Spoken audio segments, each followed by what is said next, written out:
Amazing. Okay. Welcome to episode 5 of On Your Marks. And today's episode is all about making adjustments when things have not been working. The NCAA system may have been an incredible experience for many Australians over the last 10 to 15 years. However, the system may not have been the ideal fit for every runner. Today, we will find out a bit more about what the NCAA experience was like for a young Sydney runner. I'm joined by Ruby Madden, a 21-year-old middle distance runner from Sydney. She has raced 800 metres to 3,000 metres on the track, plus in many cross-country events and recently in a half marathon. Her PBs range from 2:05 for 800 metres, 4:16 for 1,500 metres, 9:22 for 3,000 metres, and now a 1:17 on a hilly half marathon course. Those highlights so far in her career have included coming 12th in the final of the 1,500 metres at the 2025 Australian Championships in Perth, behind the winner Jessica Hara. She came second in the 2026 New South Wales Championships in a PB of 2:05 in the 800 metres. In the 2026 Australian Championships in Sydney, she came third in her 800 metre heat, and she missed the final by only one spot, so that put her in the top 10 overall. She came fifth in the 2026 Adelaide Invitational 800 metres in 2:06. She came third in the 2025 New South Wales 1,500 metre championships, and she came second in last week's Hokow Sydney Half Marathon, which is the main half marathon in Sydney and has been for about 30 years now, in 1:17 on a really hilly course around the CBD in Sydney. We're going to talk training and racing development, lifestyle and stunning Sydney, plus the challenges of living in a big cosmopolitan Sydney. Welcome, Ruby. How are you going? Good, thank you. Thank you so much for having me. You're welcome. Now, can you remember when you first started running as a sport? I first started running with your squad when I was about 7 or 8 years old. That was when I was in year 3. I did my school cross-country carnival. I'd never run before. I'd done a few swimming lessons before that. And then I realized it was something I really enjoyed. My mum, I'm guessing, had done a bit of talking to other people, and then put me in your Sweat Sydney group at Centennial Park. So I did that, I think, twice a week, and then my school training 2 or 3 times a week as well. Wonderful. What can you remember about the Sweat Sydney Kids running group? I really loved it. I remember there being the 400-meter loop at the start that sort of put you into your certain groups. I was always really awful at the 400, so I would be in a later group, which then meant that I got a staggered start for the next bit, which I always loved because I remember you giving out all these prizes, which made it really fun and enjoyable. And I think it was great. I was a very shy kid. I didn't talk much. I was pretty to myself at that point. So I think it was really nice community. Every kid was really nice and you made it very enjoyable. So I did love coming to that. Wonderful. I do remember when you won your first prize and you were really buzzing and you were over the moon. And you were definitely one of those kids that were hanging out for one of those certificates or other Yeah, little... definitely. Yeah, so I still remember that. You were very keen. Now, after you left Sweat Sydney, who were your coaches in the immediate years following that? So you would have been about 11 or 12 when I went to Melbourne, is that right, I think? Yeah, I Yeah. think so. About 11 or 12, and I was Yeah. training with my school group a few times a week, and then I was still training with the group that was in Centennial Park, still Yeah. under Sweat, Yeah. The a few women's sport. times a week. Yeah. Yeah, Yeah. I was training with that a few times a week, Jordan, and you went to Ashcombe, didn't you? yeah, I Yeah. went to ask him. So yeah, I was training sort of mornings with the school and then evenings with them. And then around 11 or 12 was when I got my first stress fractures in my foot because I think I was just doing so much. I had so much energy. I was so excited to be there. I didn't ever want to miss out on school training or that training, but at Okay. the time that was difficult. But looking back now, it was definitely, I think, a good thing for me.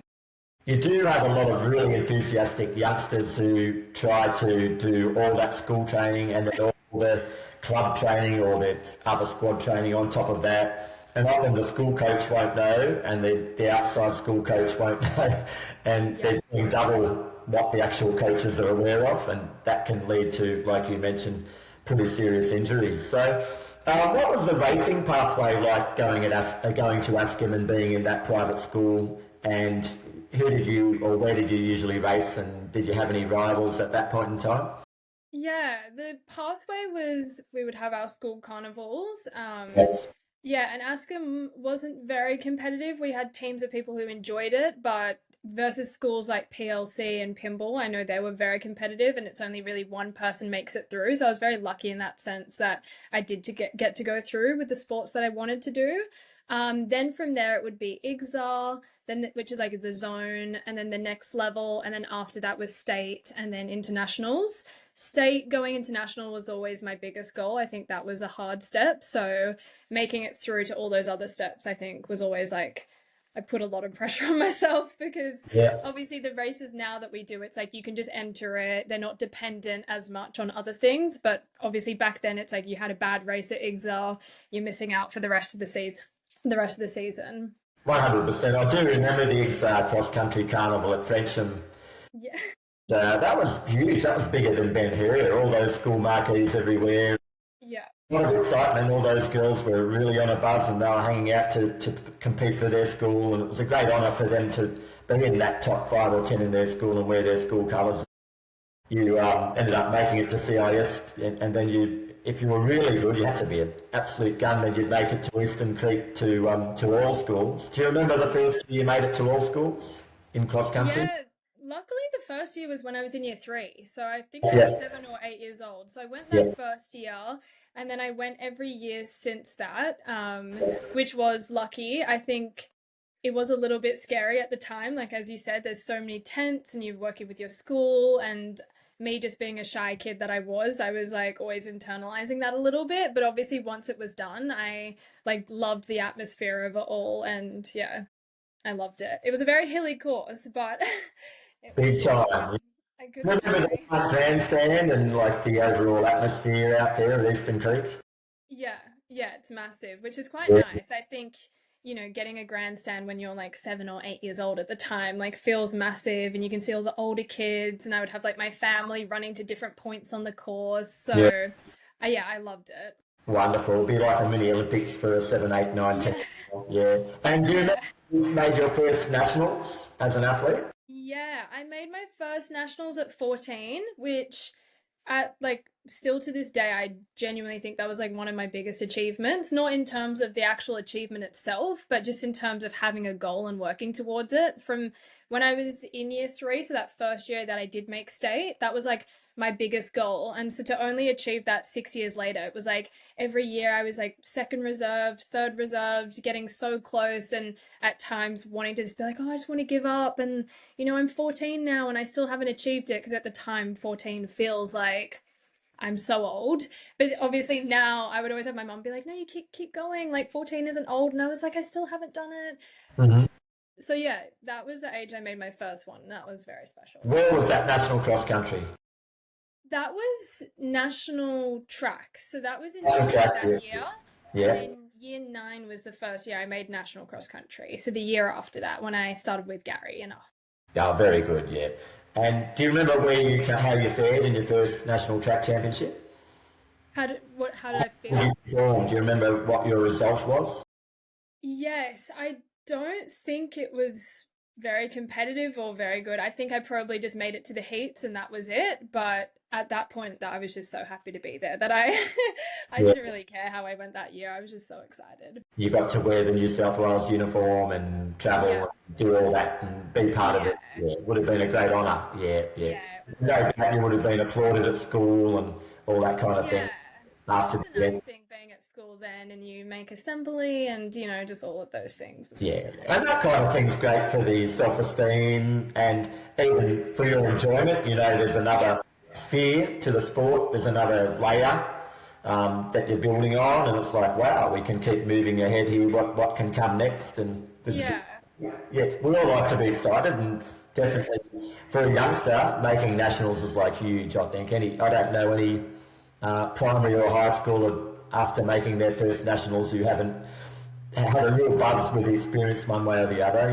You might have a few who've been an absolute superstar in their own domain who come away a little bit disappointed, but generally yeah, it's a really good thing to have that opportunity. Now, Yeah, definitely. you won the New South Wales All Schools 1500 metres in 2019 to make your to make the nationals there. That experience was obviously really good for you. You continued to progress after that. Obviously, you used that as a stepping stone, and you progressed really well over 100 metres up to 3,000 metres, and it was very gradual throughout your junior years. For example, your 800 metres went from 223 age 13, and I'm going off the World Athletics profile, so you Yeah. could correct me if I'm a little bit out. 16 at 15 for 800 metres, 210 at 18 years of age over 800 metres, and then if you look at 1500 metres, you went 455 at 13, 438 at 15, 427 at 19. So gradual improvement, really good, steady rate of progression there. Did you gradually increase the mileage over those years, or what was happening in training to help you do those improvements? Because by the time you're 18 or 19, you're really running at a top level. Yeah, I would say, funnily enough, my mileage from when I was started with Gary, training with Gary, the squad that I'm in at the moment, is Yeah. actually kind of the same mileage that I'm doing at the moment. I Hmm. would say there was a big jump from when I wasn't with him in 2018 to 2019, working with him.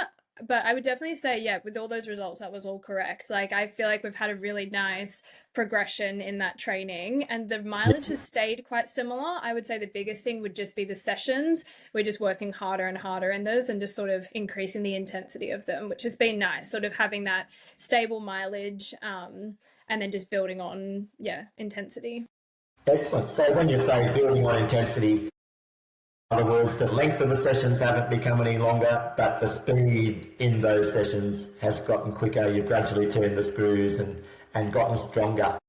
Yeah, definitely. Some of the distance has gotten longer in them, but yeah, I would say for the most part, it's just, yeah, the speed in them. Now, obviously, you would have grown throughout your teen years, and being a girl, probably not too much in the last few years. Have you done any strength work or any other work to help you get stronger or Yeah. gain more power and therefore increase that speed in those workouts? Yeah, in the past, I actually wasn't in the gym at all or doing any strength. And everyone I was training with was like, I'm doing strength 3 times a week, 2 times a week.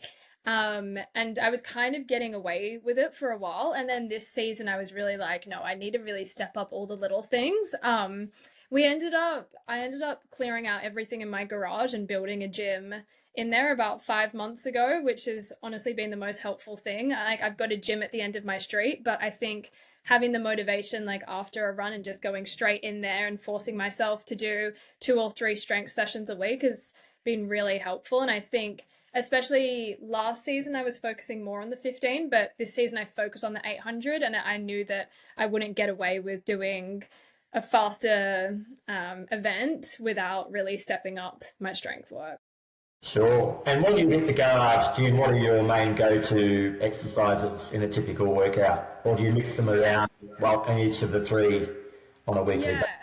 I Yeah. try to mix them around a little bit, and Yeah. especially if one of them's like the day before a session, even I'm trying not to lift as heavy. But I think for me, a lot I do like enjoy doing a lot of squats, and also doing a lot of calf work because my calves just aren't my strongest my Well, how do you strongest do your point. squats? What's your method for squats? You do one-legged or two-legged with the Smith machine, or how do you go about it?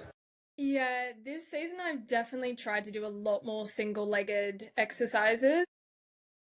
I'm just finding it's obviously a lot. Like everyone's told me for so long, I need to be doing single leg work, especially when you're running. So much of it is actually just like on the one leg at a time. So I am trying to go a lot more single leg, even though it's quite hard. So you're talking that for your squatting and your calves and other stuff too? Yeah. Yeah. Very good. Do you do any other cross training, any other cardio work? Yeah, I never have done cross training until a few months ago. I'm trying to do the elliptical once or twice a week. Which I have found has been really helpful, especially like I've noticed it really help in my hills when I'm like running up hills, which this last weekend in the Hocker Half, I was like, wow, that helped a lot. Yeah. But in the past, I haven't done as much cross training just because luckily, knock on wood, I'm not someone that does get injured a lot. Ever since I did have that injury from a young age, I really haven't had anything since. So I Yeah. haven't had the need as much, I don't think. What approach do you take when you do an elliptical workout? Is it purely aerobic, or do you do a little bit of speed, or how do you do a workout on the elliptical? Yeah, for that I'm really only do like 20 minutes, 30 minutes, and it's not too intense. Sometimes I'll increase the resistance on it, but I find if I'm just trying to do it for 20 to 30 minutes that's sort of all I've been needing to do, and that's been really helpful. So like a 20 to 30 minute steady state, or even maybe a bit of Yeah. progression when you're adding the resistance at the same Yeah. time. Steady and stable, I would say, and still by the end of it, I'm still like dying a little bit. So maybe I'll work up to a bit more speed There on you it. go. So you've been training predominantly in Sydney, but you did have a period of time with the Badgers in Wisconsin. Was that 2023? Yeah, 2023 to 2024. Yeah. So now, were you actively seeking a scholarship, or did they reach out to you, or how did that work, and how did you end up at Wisconsin? Yeah, I would say the year before I had schools reaching out to me, and it wasn't something I'd thought a whole lot about before that. And then I think just as my running was progressing, I was like, wow, that would be an amazing experience. And so that year in year 12, I was definitely really wanting to get a scholarship over there. I was reaching out to schools just by email, seeing, if that would start a conversation anywhere. And yeah, that's sort of how that all kicked off. Yeah. And did you just have 12 months with the Badgers? Yeah, just 12 months. And did you end up competing in all those seasons, like indoor, outdoor, and cross country? Yeah, I competed indoor and outdoor. I didn't compete cross country because that was when I sort of just got there. So I think the first semester they sort of wanted to wait and then just did indoor and outdoor after that. Okay. And who were your coaches at that point in time? Yeah, Mick Byrne was the head coach of Wisconsin, and then the female coach was Lindsay. Okay. And how did that all work out? Did you get on well with the coaches, and did you think there was a good chemistry there? Yeah, I did. I think one thing that I realized when I was there was just sort of the dynamic between coaches and the athletes is obviously very different to here. I sort of think, yeah, over in America, obviously because you're living there, you're training every day with the same people, versus here, it's like I'll see my coaches when I do the hard sessions and then I'll do my jogs by myself. I think it's just sort of a very different relationship there where it's like you're lifting together, you're running together, you're doing visits for younger people who are coming together. So it's a lot more of a you're seeing them every day sort of experience. And so, do you prefer that kind of approach to your training and your life, or do you find that a little bit too much, or like or do you prefer to be a little bit more free and be a Sydney girl and have a lot of other stuff going on in your life and be able to do your recovery runs at your own time and that kind of, what do you prefer? Yeah, I think I prefer the Sydney style of it a lot more. Yeah. I think sometimes the more I feel like my life, everything is running, running, running, I find sometimes I'm a bit like, oh, whoa. Versus when I get to like I take myself to training, I show up, it feels like I'm doing a bit more for myself. So I do think I like a bit more of a bit less of the hands-on approach in that sense. But yeah.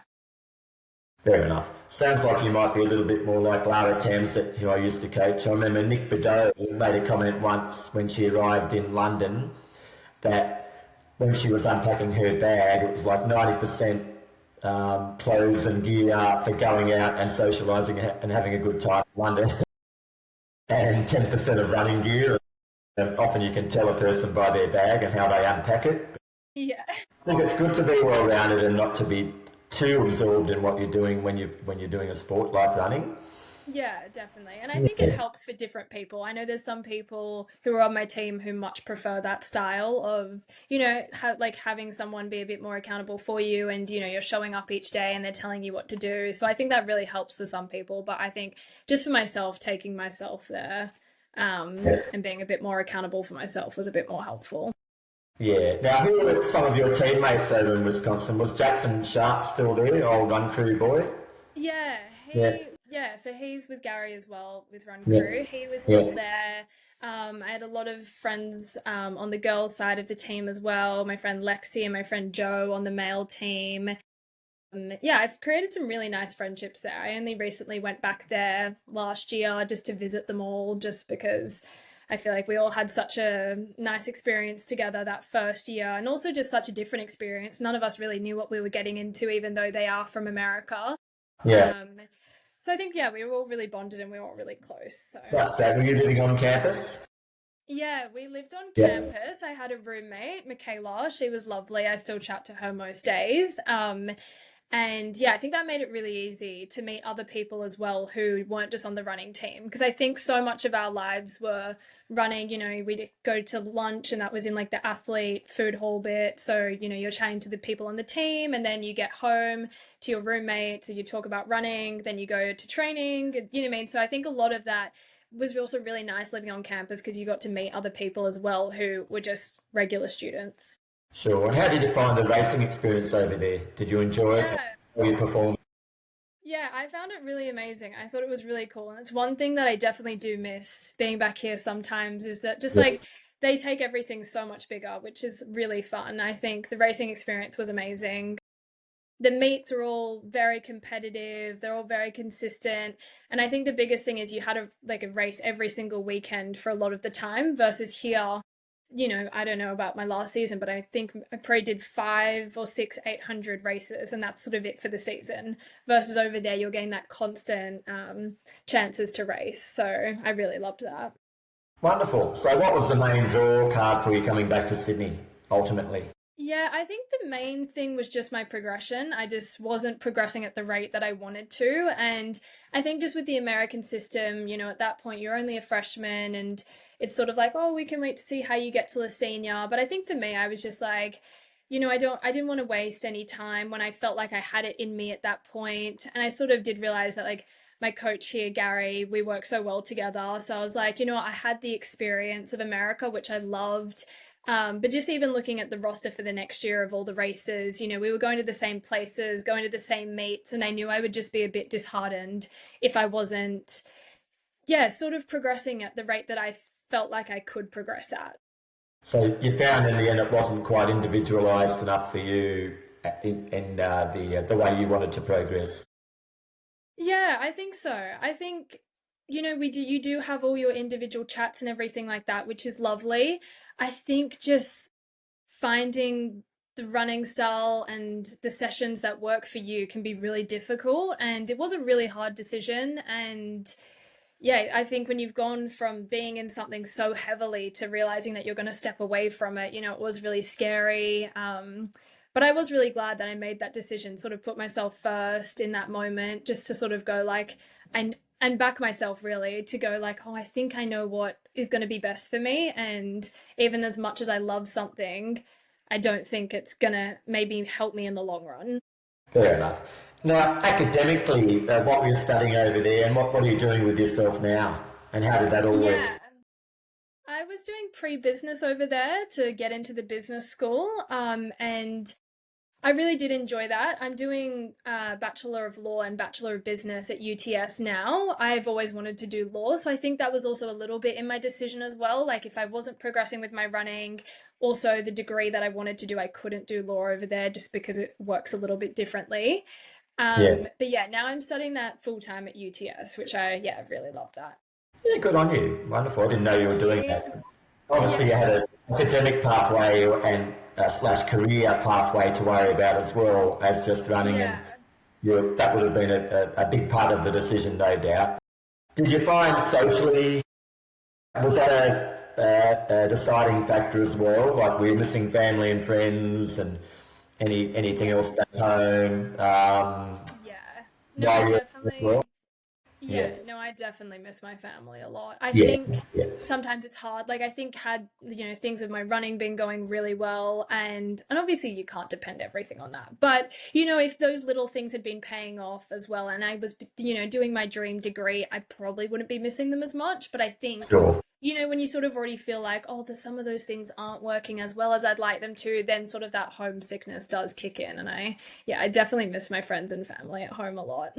Yeah, that's understandable. Now, your current training with Run Crew, how's that working out? Like, what kind of mileage you're doing? I've been to Centennial Park a few times in the last couple of years and caught up with Gary and Ben and a few others. And obviously, Centennial Park's the hub, but and Yeah. you've EF marks as well. No doubt you were doing track work there.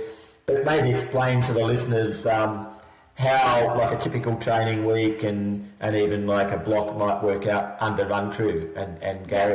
Yeah, So on a Monday, Wednesday, Sunday is sort of when I do things by myself. So on Monday, I normally do around 40 minutes of jogging, so about 8 kilometers. And then Tuesday, we do our track sessions. That's usually our longer stuff. That's at ES Marks, which now is very busy. I feel like as running sort of picked up, which sort of picked up when I was away. So when I came back, I was like, oh wow, running's sort of a popular thing now. So that track is very busy on a Tuesday. I'd say there's a couple hundred people, but I do think that's actually pretty helped me for racing, sort of dodging people. And those sessions might be like a 2 kilometer tempo and 10 400s, something like that, which I really enjoy. Then a Wednesday, I'll probably do like an hour jog by myself. Thursday, we're back at the track. We do shorter work. That may be 200s, 300s, 400s. I usually then have Friday off. I find I definitely need like 1 day a week just to have a full rest day, no gym, no training. And then Saturday, yeah, we're at Centennial Park. Those are normally longer sessions. It might be hill loops, it might be laps of the white fence. And then Sunday is usually long runs. So usually about 20 kilometers, sometimes closer to 25 kilometers, depending if I haven't sort of hit the kilometers in the week. yeah, That's normally sort of a regular training week for me. yeah. So a nice little cocktail of speed and endurance there and classic middle distance training. Yeah. And you're showing that it's paying off there with that 205 and the 416 and not only that, but a really good finishing kick. I even noticed you had a good kick at the end of the half marathon down that final straight there, which is not many people can run like that after running 20k. That final 100 metres looked very impressive. What kind of sessions do you enjoy the most? Is there anything in particular where you think, I can't wait to do this one? Yeah, I honestly, that was one thing I learned when I went to America. I feel like a lot of people, loved the jogs and the chats. I didn't realize that maybe that wasn't as popular. I love sessions. Like if there's any sessions that are hard or that I'm like, oh my God, I'm gonna feel like I'm gonna be sick, like that's the sessions that I like really love. So anything I would say on a Thursday that's like more lactic. We did the other day, it was like 2 kilometers, 200s, then it was like working down from like 400, 300, 200 with some other 200s in between. That sounds a little bit Yeah, confusing, but they were pretty quick, and that's usually the stuff that I really love doing. Anything that by the end you're feeling a bit dizzy. fair That's enough. what I sort of enjoy. So Tuesday and Thursday, often you'll do a 2k threshold at the start, and then you'll do something speedier after that. What would you normally do your 2k in? What kind of pace? Oh, that's the one thing that Gary would be annoyed at me at, is that I have to ask him what the paces are for nearly everything. Every week he will tell me what the paces are, and I usually always forget. So I'm gonna say like Fair enough. 3:15 or 3:20 pace, but I could be very wrong. I I usually that's my downfall, is having to be like told what paces to go at. Fair enough. So when we're talking 3:15, 3:20, we're talking pretty quick though, and not mucking around there. Yeah. Yeah, they It's sort of like when you go down the ladder like a 400, 300, 200, for example, what would you hit a four in if starting to peak, heading towards a good 8 or 15, what would you typically do fours in training on the track? Yeah, the last time we did this session, I did my 4 and a 56, which for me, yeah, it was quick. Like, I don't think the Wow. season before that, I was really only going under 60, closer to 59 seconds, sometimes 58. But I feel like this season, I definitely just felt like everything was coming together really well, which I think I probably could have reflected a little bit better in my season. I did think I was going to run a little bit quicker just because in those training sessions we were hitting 56, 57, 58. But yeah, they were definitely getting quicker at the moment, which is really exciting. Crikey, watch out, Keely. I don't think so yet. How much recovery would you have after hitting a 56? Usually it's maybe it's probably a few minutes, and then we do like two 200s in between that before we went down to the 300. And the 200s are probably a bit more easier at like 32s, I would say, if they're not like the main bit of the session. And then what would you hit the 300 in at the end? Oh, Forget. It's a funny I've distance. got to forget. Yeah, funny I've got to distance, forget. yeah. Yeah, it's kind of that like awkward middle bit. Like a I 43 or something, 42, that ring a bell? Yeah, usually 42, 43, I think. Yeah. So, yeah. You're not mucking around, you're flying around that. Yeah, I think it helps having like having so many people in front of me, which is sort of what I love training with boys and girls, is that, I could hit a 56, which for me feels great, but I'm still like maybe six, I mean, you're nowhere near the front. Yeah. Are there any other girls in the group at the moment in Run Crew hitting that kind of speed, like Matilda or anyone else? Yeah. Yeah, I train regularly with my training partner Alma. She runs a 205 as well, which I think is Yeah. really helpful. Just having someone who has the exact same PB as you, is Yeah. able to sort of do those exact same speed sessions as me, which is great. Nice, nice. So yeah, that's really good training. I'm very impressed with what I'm hearing there. I wanted to double check. What would you typically do because you ran your sub 118 half marathon, so you're hitting really good paces there. What would you must have had a little bit of confidence to race 21k on a hilly course at that pace. What would you typically do your long run? What kind of pace would you hit? And are you doing it around Centennial and the adjoining parklands? Yeah, funnily enough, I do my long runs with my family. So Oh, good usually on the you. paces, yeah, the paces could be like 5:30 to 6 minute pace, which I honestly don't even know if that's very effective, but I've found just running with them, like having that consistency of like them being like, yeah, we're all going to get up at this time and go for it. I find that more helpful because I think my long run is probably my weakest point, is like if I try to go by myself, I'm maybe making it 10 to 12 kilometers in, and then I'm just like, oh, this is too much for my 800, 1500 body. So yeah, usually the pace for that is probably, I'd say, 5:30 to 6 minute pace. I do a lot of my jogs a lot slower. Well, that's good to hear. I don't know if Yeah. I've ever told you or if you ever heard this, but the great Chepta guy, the Ugandan who has the world 5k and 10k records on the track, apparently only does his long runs at 6 minute pace. And Oh, there you go.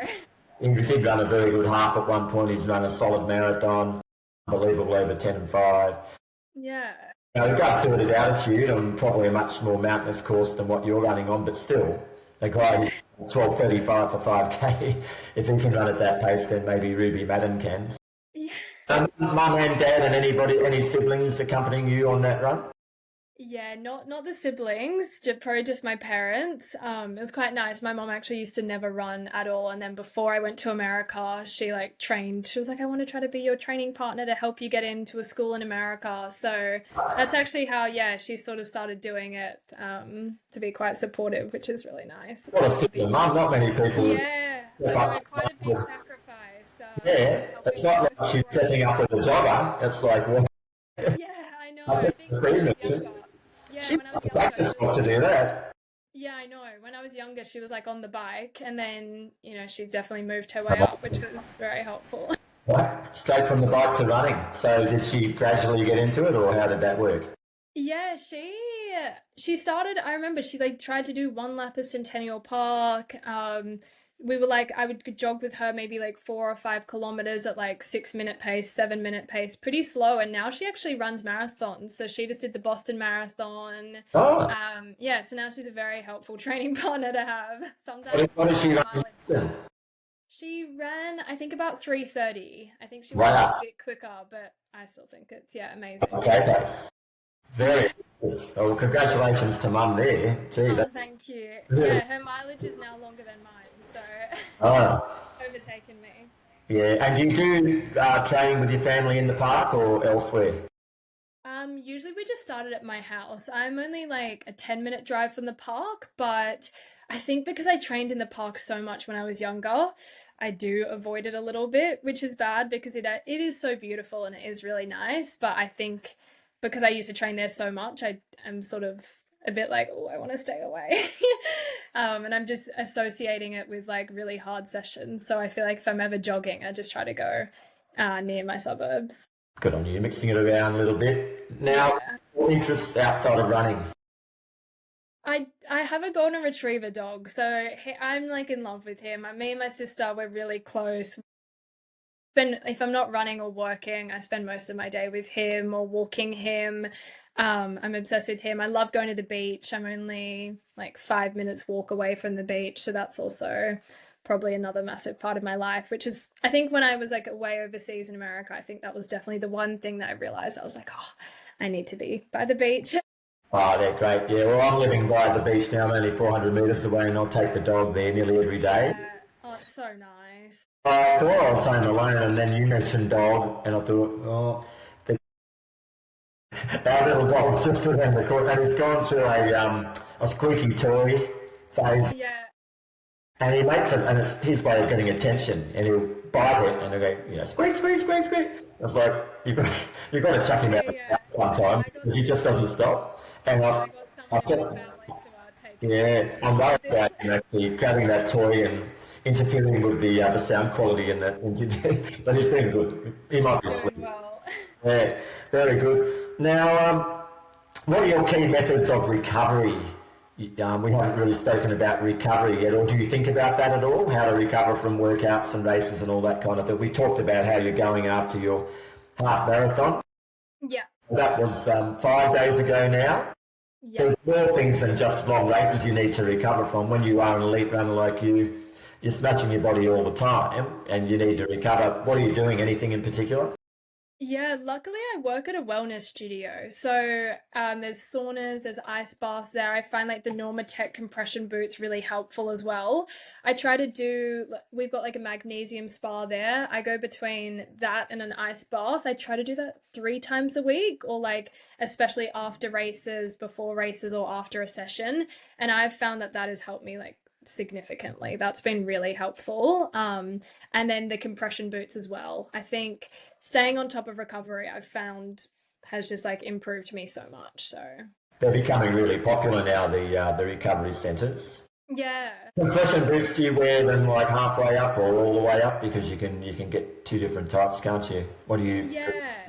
The ones that I'm using, they go all the way up to the top of my leg. And I find if I just do those 30 minutes a few times a week, that's been massive for making me feel a lot better.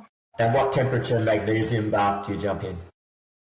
Oh, it's pretty hot. And I find that's really helpful. I want to say it's like 38 degrees, I think. Yeah, right. So quite warm, and then the ice bath is about 7 degrees. So not Ooh, as yeah, which is still really cold. Not as that's cold cold as for ice some. even. Yeah, yeah. Yeah, not as cold as some that are like 2 or 3 degrees, which I'm glad because I'm struggling with 7 degrees. But I find going back and forth between that's really good. Yeah, and how many minutes in each thing when you're alternating? Yeah, I usually do about like 10 minutes in the spa, and then I try to do about 2 minutes in the ice bath if I can. Yeah, is there any self-talk when you're in the ice bath? Yeah, usually it's quite a lot of like I'm just trying to like mentally shut off and like Okay. not stare at like the clock or anything, like just or if I'm with someone else, I'm like I just need to talk to someone else. Distract myself is Yeah, the method. yeah, keep away from the discomfort. Yeah, Yeah, definitely. there you are. Okay, now what are your next big race goals? Like short term and even medium term for the time being, like for the remainder of the year?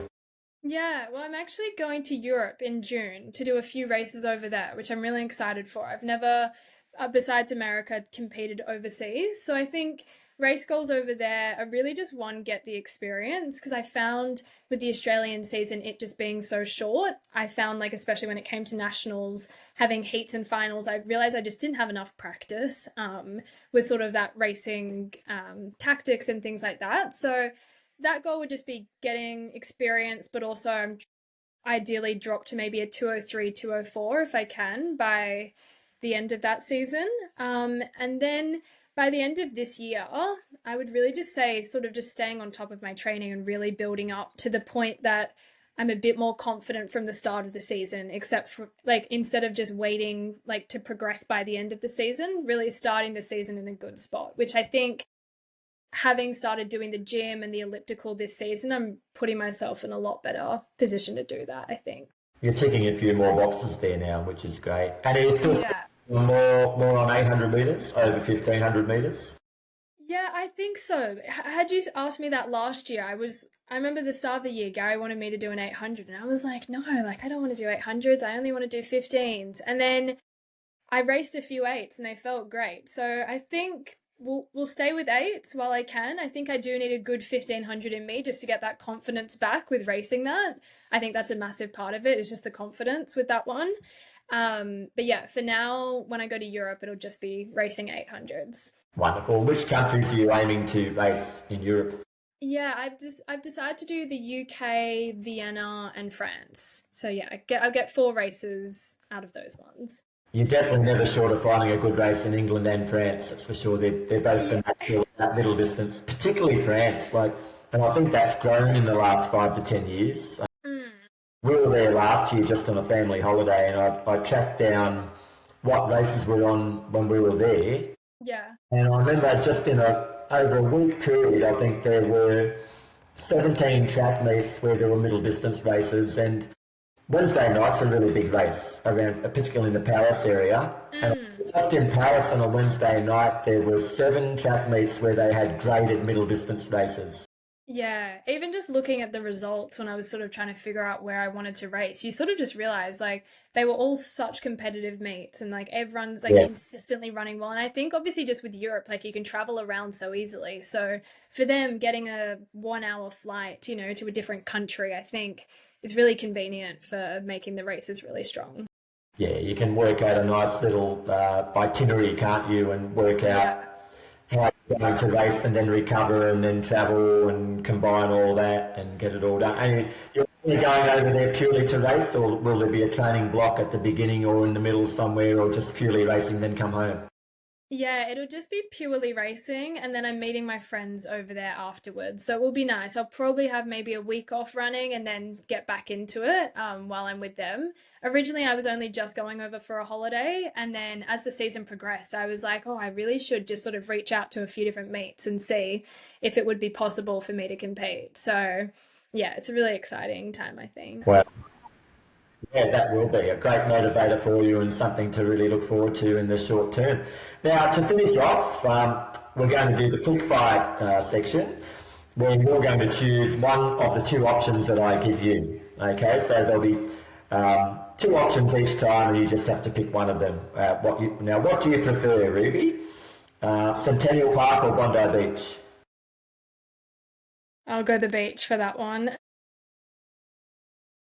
Yeah, okay. Now, diamonds or Louboutin heels? Ooh, I'll say diamonds for that one. Good. Speed work in spikes or super shoes? What would you wear? Definitely, yeah, definitely super shoes, I think. I wear those a lot more than spikes. Okay, Madison in Wisconsin or London? For now, I'll say Madison, but I've never been to London, so when I'm there in a few weeks, I'll have to update you. Okay. Swimming with crocodiles or sharks? Both of them are like my biggest fear ever, but I think I'll say sharks. Good, eh? Surfing or shopping? Shopping, definitely. Huh? The Eiffel Tower or Uluru? Oh, I'll go Uluru. Yeah. A training camp in Noosa or Falls Creek in Victoria? I'll say Noosa, just the nice weather and the Huh? beaches. Yep. Jackson Sharp or Seth O'Donnell? I'm gonna go Jackson Sharp for that one, just because we train together. Good, eh? Cotton or synthetic casual tees? I'll say synthetic. Mm-hmm. Jen Gregson or Jess Hull? I'll go Jess Hull for that. Yep. The Titanic or Rocky? Oh, the Titanic. I love that movie. Mm-hmm. I'm not sure if you know either of these ones, but I'll throw it in there. Deke or Mona? Oh, I'll go Mona. Uh-huh. Phone or car? Phone. And finally, bagels or muffins? Bagels, definitely. Okay. Wonderful, Ruby. All right. Thank you so much for coming on today. It's been really lovely chatting to you and seeing you all grown up now after a long time. Um, Now, my advice to younger runners out there, you can see that Ruby had a nice progression throughout high school and headed off to college. It didn't quite work out how she imagined, but she showed resilience and came home to train and race better than ever. Her graceful stride and strong cardio engine built up during her high school years and in recent times will stand her in good stead for a very bright future. Thanks for watching and listening, everyone, and don't forget to keep your toes behind the line on the start line and always run hard through the finishing line, and what you do in between is up to you. Goodbye. Thanks, Ruby. Thank you.